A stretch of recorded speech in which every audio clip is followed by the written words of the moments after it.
He is one of India's most well-known football stars. Dribbling on the football field comes easily to him. But will he be able to dribble his way around the intricacies of politics on his home turf or his home state of Sikkim? Joining me now, Bhaichung Bhutia, who needs no introduction.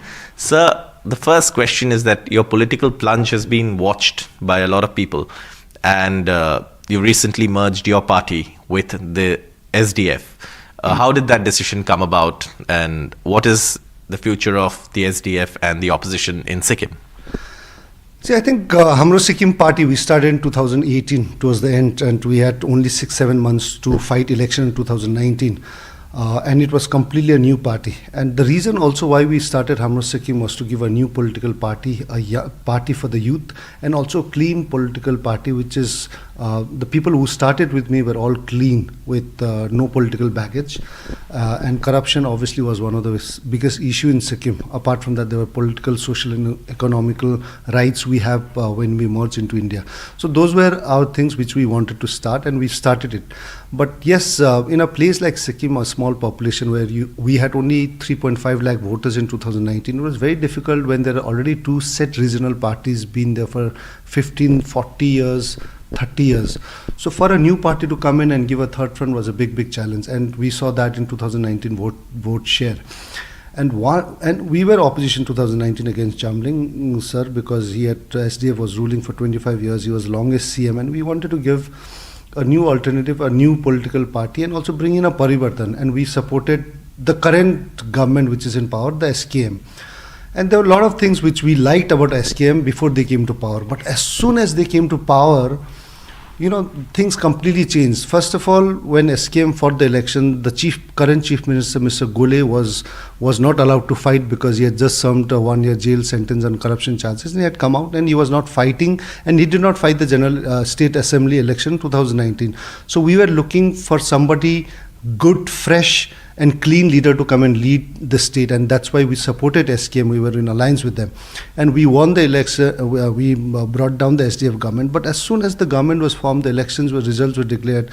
Mr. Golay himself declared as CM, and through by-election, where he already had the majority, through by-election, 3 by-elections were held, and in three by-elections, 2 seats were given to BJP, where no national party, be it Congress or BJP, so far has been able to really win election on their own and win one or two seats on their own and come. So that is where I think we as opposition did not really like it, because we wanted to bring in good CM with a clean image, and it wasn't very difficult for us to really decide that we want to go and join Mr Chamling, who had done so much of good work in the last 25 years, and that's how we thought we'll merge the party completely into SDF.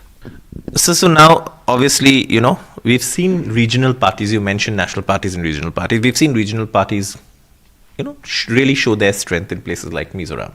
It was the ZPM, a new regional party.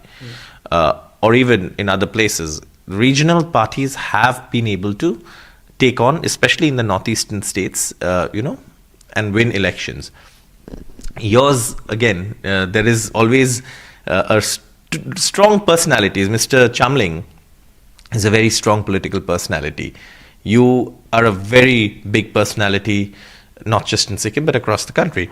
How do personalities in politics usually clash? How do you think you will complement each other when you take on Mr. Prem Singh Tamang? I think personality with Mr. Chamling is not going to clash at all, because I think he's been one of the tallest leaders, just not in Sikkim but across India as well. He's been the longest CM in India, and under his rule, 25 years of SDF rule in Sikkim, I think we've seen huge major changes in terms of development, in terms of changes in social life, economical standard of people have grown. And also Sikkim, I think as a brand, as a state, as an organic state, has been branded just not in India but across the world. I think there have been a lot of great things. Tourism, I think, is in 25 years ago and after 25 years, I think one of the biggest people depend on tourism. I think the tourism sector has gone way big in Sikkim. So I don't think there would be any clash, because for me, I think it will be great honor to work under him, because I'm also new in terms of politics, and I think to work under a leadership like Mr. Chamling, who's got that experience, I think will be a great learning process for me as well. At the same time, I think if your point on the regional parties across India has been very strong, and Sikkim has had that history.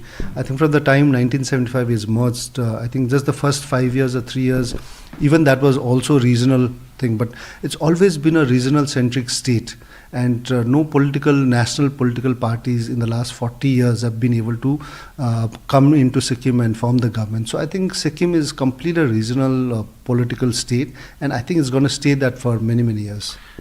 So next question, Sikkim has just been through one of the worst flash floods, and we've seen the devastation. I was there to cover it. How do you think this is going to play out in the next elections? Because the Chief Minister has blamed the SDF government, including going on to say that the dam that was built, that actually breached in Chungthang, was built during the SDF rule. So while you talk about economy, while you talk about development, a lot of questions have been raised, especially on this point, that whether the environment, the locales of Sikkim and these dams, something that even the Chief Minister has raised. How do you respond to that? I think it's very unfortunate. Mr. Golay, within 3 days of flooding, he started doing politics on people who've died and who were missing as well. I think it's very unfortunate that he's trying to make the entire incident political. The biggest problem was, I think, is completely irresponsible CM who was running the state in last 4.5 years. Now, if you look at the history of the Lonak Lake, now this dam was in danger for almost a decade, 10, 12 years. Even in SDF time, there was a warning on Lonak Lake is going to burst anytime. During the SDF time, they brought in the biggest, some of the biggest scientists across, including Mr. Sonamongchuk from Ladakh, who was a glacier expert. They actually tried draining out. They in fact drained out, taking pipes through helicopters. They drained out the lake to make that lake, drained out the lake, water from the lake, so that even if it bursts, the damage is not going to be more. Though it did not burst in SDF time. Now, in the last 4 years, under Mr. Golay and SKM government, there have been continuous warning from National Disaster of Government of India under Home Ministries given in writing on the National Disaster form in the booklet, saying that the Lonak Lake is in a big danger. There have been scientists who's come in 2021, 22 and done a thorough study and gave a complete report that formed even a committee with Government of India and Government of Sikkim on the Lonak Lake being danger, the glacier lake which is in big danger about bursting it. Even that reports were not taken seriously. Government of India has sanctioned 20 CR as a pilot project to Sikkim government to make sure that the Lonak Lake, which is about to burst, has to be taken care. Even that has not been done. So after all that warning, so much of warning by all the scientists to experts, the SKM government did nothing. So the source of entire disaster has been Lonak Lake bursting, because the government did not take any action when the warnings have come in. So once that has been burst, I think that's where the entire flooding and the dam which was in Chungthang, the Teesta Urja dam, also got washed away. The dam gates should have been opened. People should have been warned properly. Entire belt from Chungthang to Singtam, Rangpur, where people lost their houses, they've lost their important documents, they've lost valuables, they've lost lives as well. I think the entire setup was completely, it was not, the administrative completely failed. And within 2 days of dam getting burst, without any investigation, Mr. Golay goes on to say to the media that because the quality of the dam was not good. And where did he get that report to say it within 2 days? And I think it's been a big failure of Mr. Golay and SKM government, and is now trying to pass that into dam, which Mr. Chamling's got nothing to do with. Even if the dam construction quality was bad, Mr. Chamling's got nothing to do with it. You need to take actions against the people who's built it. We've seen a lot of Calcutta during the elections had a flyover, it fell off. Now you can't blame the CM. I think whoever is constructing the flyover, you need to take in charge. Even Gujarat during the elections, there was a bridge that collapsed. You don't say that, you can't say that CM is fully responsible to it. I think you can only let out and give it to companies to build it. If the companies don't build it properly, the investigation has to happen. But in this scenario, I think he's trying to make it political and pass the blame game to Mr. Chamling. Sir, I think we've spoken enough of politics, and of course, your political journey will be interesting to watch. And football, India's qualifying in the AFC. How do you see that? Because is that many feel that this could be India's road to qualifying in the World Cup?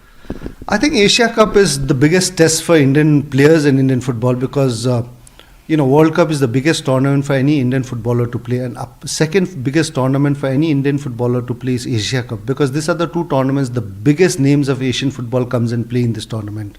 So I think it's going to be a big test, and if India can perform well in the Asia Cup, I think that can really tell us where we stand and how far we are and how far away we are from playing the World Cup. So I think if they can perform well in the Asia Cup, would be a big boost for Indian football. At the same time, we've been hearing about Asia Cup, and I've seen one or two statements of the national team coach. I think it's important that the team gets enough time to prepare, because we are still a developing country, and so we can't exactly do what today France and Brazil, Argentina and England are doing. We need more time, we need more preparation, and I think that support has to be given to coach in terms of preparation and going to Asia Cup. But at least in the performance of the national team, you need to give credit to Stamak and his team and the players. I think they've done quite good in terms of winning tournaments, at least in India.